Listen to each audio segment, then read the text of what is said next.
Hello बच्चों, कैसे हैं आप सभी। उम्मीद करता हूं कि आप सभी अच्छे होंगे और इसी उम्मीद के साथ स्वागत है आप सभी का आपके अपने यूट्यूब चैनल ई ब्लैक बोर्ड में। यहाँ हम सभी सब्जेक्ट सिखाते हैं बहुत सरल तरीके से। तो देर न करते हुए चलिए वीडियो को शुरू करते हैं। बच्चों, इस वीडियो में हम कक्षा 7 की गणित विषय की प्रश्नावली 4.2 करेंगे और वह भी बच्चों नए सिलेबस के अनुसार, क्योंकि आप जानते हैं एनसीईआरटी ने आपके गणित का सिलेबस बदल दिया है। ठीक है बच्चों, वीडियो शुरू करने से पहले एक बात हम आपको बता दें कि हमने अब तक जितनी भी वीडियो बनाई हैं उन सबको हम एक प्लेलिस्ट बनाकर उसमें डालते जा रहे हैं। आपको हमारी वीडियो कहाँ मिलेंगी? चैनल की प्लेलिस्ट होती है ना, वहां जाकर आप हमारी पिछली सभी वीडियो को देख सकते हैं। ठीक है, चलिए इसे शुरू करते हैं। प्रश्न नंबर 1, पहले चर को पृथक करने वाला चरण बताइए। अच्छा, और फिर समीकरण को हल कीजिए। देखिए बच्चों, ये प्रश्न आपसे कह रहा है कि आपको पहले तो जो चर है ना उसको पृथक करने वाला, पृथक से मतलब होता है अलग करने वाला, आपको चरण बताना है। ठीक है, और उसके बाद आपको समीकरण हल करना है। अच्छा, देखिए बच्चों, सबसे पहले आप सीखिए कि चर किसे कहते हैं। आप में से बहुत से बच्चे इस चीज को जानते होंगे। देखिए, चर बच्चों, चर होता क्या है? आप एबीसीडी जानते हैं? हाँ बिल्कुल जानते होंगे, 7th क्लास में आ गए हैं तो एबीसीडी जानते होंगे। तो बच्चों, ए से लेकर जेड तक के हमारे जितने भी अल्फाबेट होते हैं, ठीक है ना, वो सभी हमारे चर कहलाते हैं। तो आपको इस प्रश्न में करना क्या है कि आपको जो चर है ना उनके साथ साथ कोई ना कोई अचर दिया जाएगा। मतलब अचर से मतलब वही 1 2 3 गिनतियां दी जाएंगी। तो आपको कुछ नहीं करना, बस जो आपका चर है उसको अलग करना है, बची हुई चीजों को वहां से हटाना है। अब कैसे हटाएंगे वही हमको इस सवाल में सीखना है। चलिए, पहला प्रश्न है बच्चों, यह है x माइनस 1 बराबर 0। देखिए यहाँ हमारा चर क्या है, हमने अभी बताया था कि जितनी भी एबीसीडी होती है ना, अल्फाबेट होते हैं, वह हमारे सब चर कहलाते हैं। तो यहाँ हमारा चर है x। अब इस x के साथ एक संख्या है -1 जुड़ी हुई है, हमको इस -1 को हटाना है, तभी हम अपने चर को पृथक कर पाएंगे, मतलब अलग कर पाएंगे। अब इस -1 को हटाएंगे कैसे? तो बच्चों, इनको हटाने का सबसे आसान तरीका है, आपको चर के साथ जो भी अचर दिया जाएगा ना, तो बस आपको कुछ नहीं करना, जो अचर जिस चिन्ह के साथ है उसका विपरीत चिन्ह लगाना है और वही अचर फिर से लिख देना है। कैसे? देखिए, जैसे ये है x-1, तो आप लिखेंगे x-1 लिख देंगे पूरा। ठीक है, अब आपको देखना है इसके साथ अचर क्या है, -1। तो हमने आपको क्या बताया, चिन्ह पलटना है। यदि यहाँ माइनस का है तो आपको यहाँ लगाना पड़ेगा प्लस का चिन्ह और वही संख्या फिर से रिपीट कर देनी है। ठीक है, मतलब हमने यहाँ -1 था तो हमने +1 कर दिया। अब ये काम हमने कहाँ किया है? आप ये भी जानते होंगे कि बराबर के इधर लेफ्ट हैंड साइड पर ये हमारा पक्ष होता है बायां पक्ष। ठीक है, और बराबर के दूसरी ओर ये हमारा होता है दायां पक्ष। ठीक है, ये बायां पक्ष। चलिए, अब हमने जो काम अपने बाएं पक्ष में किया है वही काम हमको अपने दाएं पक्ष में भी करना पड़ेगा। तो दाएं पक्ष में 0 पहले था, हम यहाँ 1 फिर से लिख देंगे, क्योंकि हमने यही 1 जो है ना प्लस के साथ अपने बाएं पक्ष में लिखा था।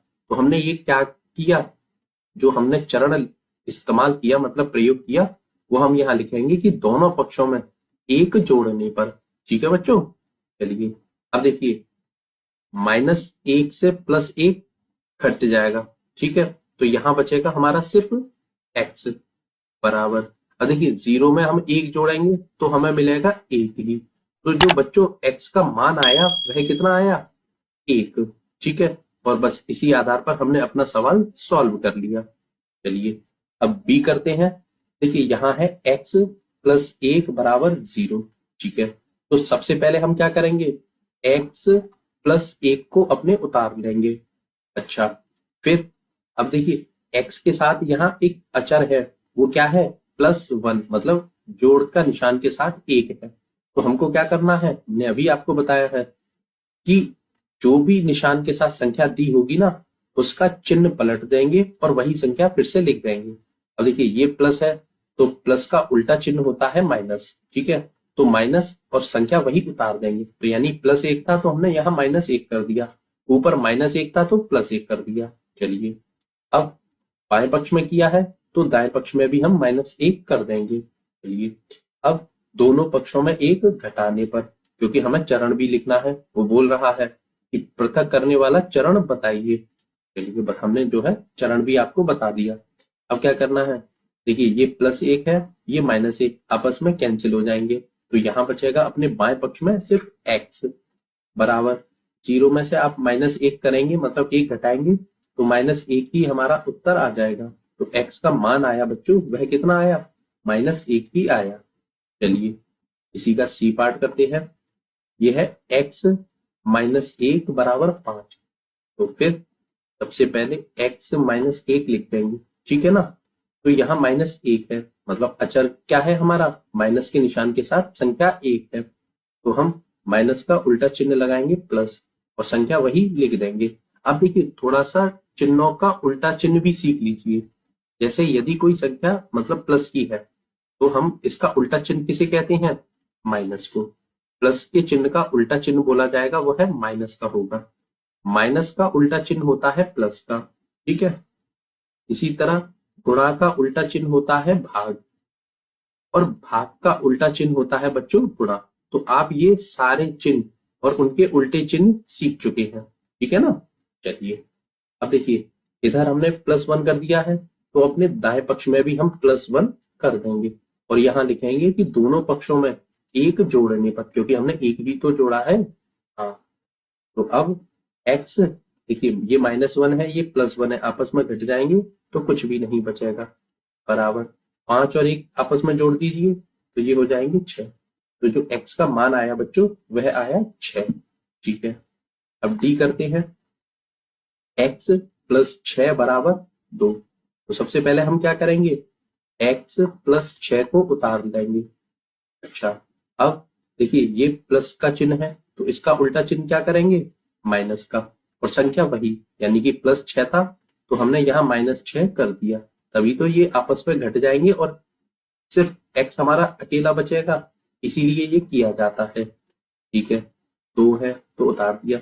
अब -6 इधर किया है, मतलब 6 घटाया है बाएं पक्ष में, तो हम अपने दाएं पक्ष में भी 6 घटाएंगे और यहाँ चरण लिख देंगे कि दोनों पक्षों में 6 घटाने पर। अब 6 से 6 खत्म तो बचा सिर्फ x बराबर, अब देखिए ये 2 है प्लस के, ये है 6 माइनस के, तो 6 में से 2 घटा दीजिए तो बचेगा 4, और संख्या कौन सी बड़ी है, माइनस की, तो चिन्ह भी माइनस का ही आएगा। तो x बराबर आया -4। की करते हैं बच्चों, y -4 बराबर -7। सबसे पहले y -4 लिख देंगे। अच्छा अब देखिए यहाँ -4 है तो हमें चिन्ह पलटना है, माइनस का उल्टा चिन्ह होता है प्लस, और संख्या वही, यानी कि -4 थे तो हमने +4 कर दिया। अब बाएं पक्ष में किया है तो यही हम अपने दाएं पक्ष में भी करेंगे, इधर भी +4 कर देंगे और यहाँ चरण में लिखेंगे कि दोनों पक्षों में 4 जोड़ने पर। -4 से +4 खत्म, बचा क्या, सिर्फ y बराबर। अब देखिए ये -7 है, ये +4 है, यानी कि अलग अलग चिन्ह है तो आपस में घट जाएंगे, तो 7 में से 4 घटेंगे तो बचेगा 3, और चिन्ह किसका आएगा, बड़ी संख्या यानी कि माइनस का, ठीक है ना बच्चों। चलिए सवाल तो समझ में आ रहे होंगे, मुझे पता है आ रहे होंगे। f करते हैं, y -4 बराबर 4। तो सबसे पहले तो उतारिए y -4, ये तो सबसे पहला काम है। अब देखिए यहाँ -4 है तो हम चिन्ह पलटेंगे और 4 फिर से लिख देंगे, यानी कि -4 के साथ +4 लिख देंगे जिससे कि ये आपस में कट सकें, ठीक है। अब 4 इधर है, इधर +4 किया है तो हम इधर अपने दाएं पक्ष में भी 4 लिख देंगे प्लस के साथ, और चरण में लिखेंगे कि दोनों पक्षों में 4 जोड़ने पर। अच्छा अब देखिए -4 से +4 खत्म, यहाँ बचा सिर्फ y बराबर 4 और 4 आपस में जुड़ जाएंगे क्योंकि दोनों संख्या प्लस की हैं, तो 4 और 4 होते हैं 8।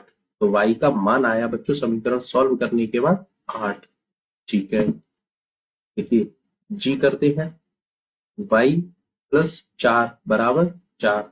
तो सबसे पहला काम y +4 लिखेंगे, अब हमें ये जो है +4 हटानी है, तो कैसे हटाएंगे? हम यहाँ -4 कर देंगे। ठीक है, अब इधर भी किया है, मतलब बाएं पक्ष में किया है, तो दाएं पक्ष में भी हम -4 कर देंगे और अपने चरण में लिखेंगे कि दोनों पक्षों में 4 घटाने पर। चलिए, अब देखिए, +4 से -4 अपने आप खत्म, तो इधर तो बचा y। अब देखिए यहाँ क्या है, एक तो 4 है बच्चों प्लस के, एक है माइनस के, तो ये भी आपस में घट जाएंगे, तो यहाँ क्या बचेगा? 0। ठीक है ना, तो y का जो मान आया वह आया 0। चलिए h करते हैं, y +4 बराबर -4। अच्छा, तो देखिए सबसे पहले तो लिखेंगे y +4। अच्छा, अब देखिए +4 है, इसका मान हमें हटाना है, मतलब शून्य लाना है, तो यहाँ हम -4 कर देंगे। अब बाएं पक्ष में -4 किया है, तो हम -4 तो पहले से ही है सवाल में, तो यहाँ पर भी हम -4 कर देंगे, क्योंकि दोनों पक्षों में हम 4 घटा देंगे। यहाँ अपने चरण में लिखेंगे कि दोनों पक्षों में 4 घटाने पर +4 से -4 खत्म, बचा क्या? सिर्फ y बराबर। अब देखिए ये -4 है और ये भी -4 है, तो जब दोनों संख्या माइनस की होती हैं तो संख्याएं आपस में जुड़ जाती हैं, तो 4 और 4 आपस में जुड़ जाएंगे, तो 4 और 4 होते हैं 8। चिन्ह किसका आएगा? ये बड़ी बात है, माइनस की संख्या माइनस में जुड़ तो जाती है, लेकिन चिन्ह हमेशा माइनस का ही रहता है, तो इस सवाल का आंसर आया y बराबर -8। अच्छा बच्चों, एक बात बताइए, सवाल तो आपको समझ में आ रहे हैं और वीडियो पसंद आ रही है?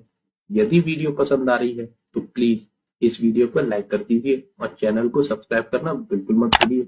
पता है मैं सब क्यों बोल रहा हूँ? यदि आप चैनल को सब्सक्राइब कर लेंगे तो मैं जब भी कोई नई वीडियो बनाऊंगा, रोज ही बनाता रहता हूँ, तो उसका नोटिफिकेशन सबसे पहले आपके पास पहुंचेगा और आप उस वीडियो को सबसे पहले देखकर अपना मैथ अच्छा कर पाएंगे। और ना सिर्फ मैं, एक बात और आपकी जानकारी के लिए बता दूं, अभी तो आप क्लास 7th में हैं, जैसे जैसे आपकी क्लासेस बढ़ती रहेंगी वैसे वैसे इसी चैनल ई ब्लैक बोर्ड चैनल पर आपको कक्षा 12 तक के सभी सब्जेक्टों की ट्यूशन मिलने वाली है, वो भी फ्री में, कोई पैसा नहीं लेंगे। अब सब कुछ हम आपको फ्री में उपलब्ध करा रहे हैं, तो छोटा हिस्सा ही तो काम करने के लिए बोल रहे हैं। आपके वीडियो के नीचे जो सब्सक्राइब का बटन है उसे दबा दीजिए और उसके बगल में जो घंटी का निशान है उसे दबाकर ऑल पर क्लिक कर दीजिए। और बच्चों, चैनल सब्सक्राइब करने के पैसे नहीं लगते, फ्री में हो जाता है, तो प्लीज कर दीजिए। चलिए अगले प्रश्न पर चलते हैं। प्रश्न नंबर 2, पहले चर को पृथक करने के लिए प्रयोग किए जाने वाले चरण को बताइए। अच्छा, और फिर समीकरण को हल कीजिए। देखिए बच्चों, जैसा प्रश्न प्रश्न नंबर 1 था वैसा ही ये दूसरा वाला है, दोनों में कोई भी फर्क नहीं है। ये भी वही कह रहा है कि पहले चर को पृथक कीजिए और किस कारण से हुआ है वह चरण बताइए और फिर अपने समीकरण को सॉल्व कर लीजिए। ठीक है ना? देखिए पहला करते हैं, 3l बराबर 42। ठीक है, तो देखिए बच्चों, यहाँ हमको सबसे पहले तो पहचानना है चर क्या है। चर तो आप जानते हैं ये l है? अच्छा, अब ये l जो है ना, इसके साथ जो अचर क्या है वो है हमारा 3। अब किस निशान के साथ है ये भी सीखिए। जब भी बच्चों आपको चर और अचर एक साथ दिए हों और उनके बीच में कोई भी चिन्ह ना दिया हो, तो उनके बीच में एक गुणा का निशान होता है। जैसे ये 3 गुणा l लिख रहा है, ठीक है ना, चर और अचर के बीच में से गुणा का चिन्ह हटा देते हैं। अच्छा, तो आपको अब करना क्या है, काम फिर से वही करना है कि इनके उल्टे चिन्ह लिखने हैं और वही संख्या लिख देनी है, जिससे वो संख्याएं आपस में कट जाएंगी विपरीत चिन्ह की वजह से, और फिर क्या होगा, सिर्फ हमारा चर बचेगा। अब आपको करना क्या है, यहाँ जैसे ये गुणा का चिन्ह है, तो गुणा का चिन्ह का जो उल्टा चिन्ह होता है वह होता है भाग, ठीक है ना, और भाग का उल्टा होता है गुणा। ये दोनों चीजें आपको फिर से रटनी पड़ेंगी। चलिए अब करते हैं हम, ये है 3l, तो सबसे पहले तो हम 3l लिख देंगे, फिर क्या करेंगे, हम इसके विपरीत चिन्ह के साथ 3 को फिर से लिख देंगे। अब ये गुणा है तो हमें भाग के रूप में 3 लिखना पड़ेगा, और भाग का मतलब होता है बटे में 3 लिख देना। चलिए अब देखिए, हमने बाएं पक्ष में 3 से भाग दिया है, तो हम अपने दाएं पक्ष में भी 3 से भाग देंगे, तो 42 के बटे में भी 3 लिख देंगे और यहाँ लिखेंगे कि दोनों पक्षों में 3 से भाग देने पर। अब क्या करेंगे, देखिए इस 3 से ये 3 कट जाएगा एक बार। चलिए अब l और 1 का गुणा करेंगे तो सिर्फ आएगा l बराबर 3 से 42 काट दीजिए, 3 एकम 3 और इधर क्या उतना बच गया 1, 2 के आगे लगा देंगे तो हो जाएगा 12, 3 से 12 काटेंगे 3 चौक 12। चलिए तो जो l का मान आया बच्चों वह कितना आया, वह आया 14 और 14 या 42 होते हैं, यानी कि हमारा सवाल बिल्कुल सही है। तो l का मान 14 आया है, वो बिल्कुल सही है। बी करते हैं, b/2 बराबर 6। चलिए अब देखिए सबसे पहले तो सवाल को उतार लीजिए, b/2।